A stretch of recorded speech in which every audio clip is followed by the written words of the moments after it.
고전산책 1시 감상. 저자 신유한. 해람과 계람 사이. 조각배 띄운 오후 하늘도 쾌청하고 가을강 바람 쐬니 병든 몸 상쾌하네. 단풍과 솔은 멀리서도 빛깔 또렷하고 일렁이는 바위 그림자 듣던 대로 황홀하네. 시상이 솟구쳐 글로 다듬기 어려운데 노 젓는 소리에 졸다가도 쉽게 놀랍게네. 뱃전에 기대 풍광 보니 몹시도 흥겨운데 구름 넘어 돌아가는 새 가장 마음 끌리네. 280년 전 조선의 하늘 아래에는 우리가 지금도 그리워할 만한 풍경과 사람들의 삶이 있었다. 그 시대는 정치적으로는 안정된 듯 보였지만 신분제와 관직 사회의 벽이 높아 개인의 이상을 실현하기란 쉽지 않았다. 그런 시대에 태어난 한 남자가 있었다. 이름은 신유한. 그는 젊은 시절부터 학문에 힘썼으나 번번이 벼슬길에서 큰 성과를 거두지 못하고 말단 관직을 전전했다. 나이 59 평생에 꾸미던 큰 출세는 멀어지고 또다시 연천이라는 변방 현감으로 발령을 받았다. 연천은 서울과 멀리 떨어진 북쪽 변방으로 교통도 불편하고 산세가 험했다. 그는 스스로를 위로하며 마음을 추스르려 했지만 가슴 한구석에 남은 허전함과 답답함은 좀처럼 가시지 않았다. 그러나 그런 그에게 삶의 또 다른 낙이 있었다. 바로 풍광을 즐기고 글과 시를 짓는 일이었다. 세월의 무게에 눌리면서도 그는 자연을 찾았다. 그에게 자연은 단순한 휴식처가 아니라 마음을 비우고 다시 시작할 수 있는 힘을 주는 공간이었다. 부임한 지 몇 달 뒤 신유한은 관내 곳곳을 살펴보기 시작했다. 연천 일대는 임진강과 그 지류가 흐르며 산과 절벽이 병풍처럼 둘러싸여 있었다. 어느 날 그는 우연히 징파강이라는 강을 발견한다. 안엽, 토산, 상령, 연천을 거쳐 흐르는 이 강가는 마치 선계처럼 아름다웠다. 물은 맑고 깊으며 양쪽에는 절벽과 숲이 어우러져 그림 같은 풍경을 만들어냈다. 그는 강변을 따라 걸으며 오랜만에 가슴이 뛸 만큼의 감흥을 느낀다. 이런 곳이 있었구나. 내가 찾던 풍경이 바로 여기에 있네. 그의 가슴 속에 오랫동안 눌려있던 답답함이 서서히 풀리기 시작했다. 그의 음력 7월 15일 초가을의 문턱에서 하늘은 높고 바람은 선선했다. 여름의 열기가 한풀 꺾이고 아침 저녁으로 서늘한 기운이 감도는 계절이었다. 신유한은 결심한다. 이제다. 이 답답한 마음을 달랠 때가 왔다. 그는 배를 준비하고 사람들을 모았다. 관속과 아전, 그리고 아들까지 동행했다. 그날 배에 오른 그는 사방을 둘러보며 세상 모든 색이 물과 산과 하늘 속에 녹아드는 모습을 바라본다. 멀리서도 또렷이 보이는 나무들, 물결에 투영된 바위. 그림자가 서로의 색을 빌려 한 폭의 수묵화를 완성하고 있었다. 그는 이 멋진 풍광을 글로 담고 싶지만 도저히 표현할 수 없어 그냥 그 한가함을 즐기기로 했다. 노 젓는 소리에 설핏 잠이 들었다가 또 그 소리 때문에 깨어나는 경험은 오늘날 여행에서 느끼는 감성과 다르지 않았다.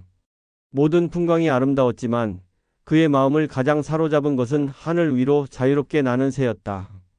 그는 저 새처럼 자유롭게 날고 싶다는 생각을 한다. 광활한 대자연 속에서 그의 가슴은 트이고 시선은 하늘로 향하며 후련한 심정이 극대화되었다. 단 56자의 짧은 시였지만 마치 현재의 여행 블로그를 보는 것처럼 매 장면이 선명하고 생생했다. 사실 이 여행에는 숨겨진 비밀이 있었다.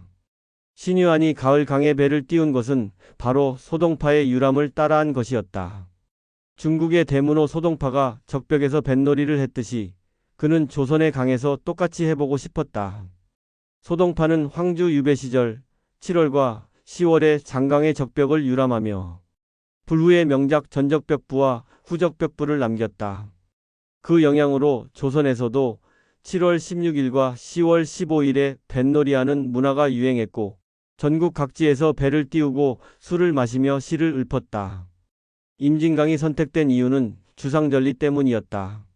임진강 유역에는 주상절리가 발달해 강변을 따라 병풍처럼 늘어선 절벽이 장관을 이루었다.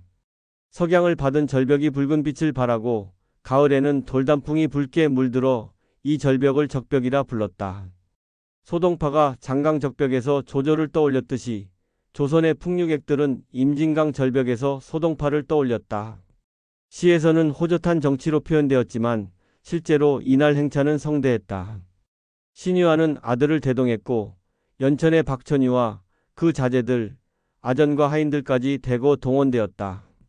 15일 오후 징파나루에서 출발해 휴류탄, 유탄을 거쳐 한탄강 합류점까지 갔고 해가 지면 하선에 회식하고 숙박하며 다음 날에도 계속 유람했다.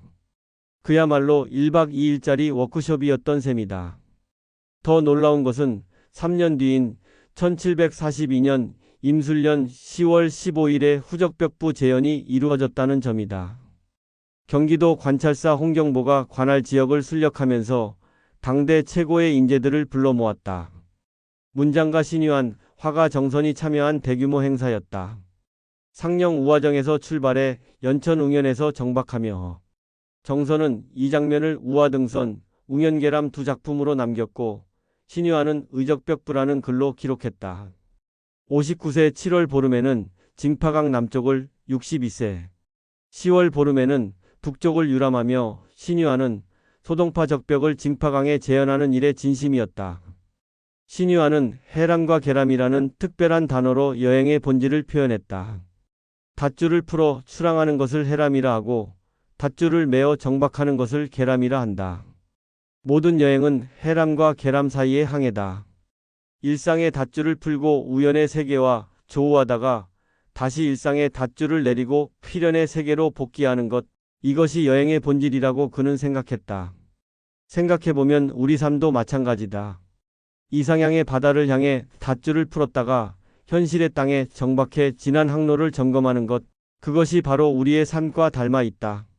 지금 여러분의 배는 어느 바다를 항해하고 있나? 아니면 어느 포구에 정박해 있나? 이런 철학적 깨달음은 그의 글과 그림, 그리고 행적을 통해 후대에 전해진다. 신유한의 여행은 단순한 관광이 아니라 마음을 비우고 세상을 다시 바라보는 수행이었다. 그는 출세하지 못한 아픔을 자연 속에서 달래며 삶의 진정한 가치를 발견했다. 그는 풍광을 단순한 배경이 아니라 자신을 비추는 거울로 삼았다. 그의 시와 산문 속에는 강과 산과 하늘이 등장하지만 그 속에는 결국 자신의 모습이 비친다.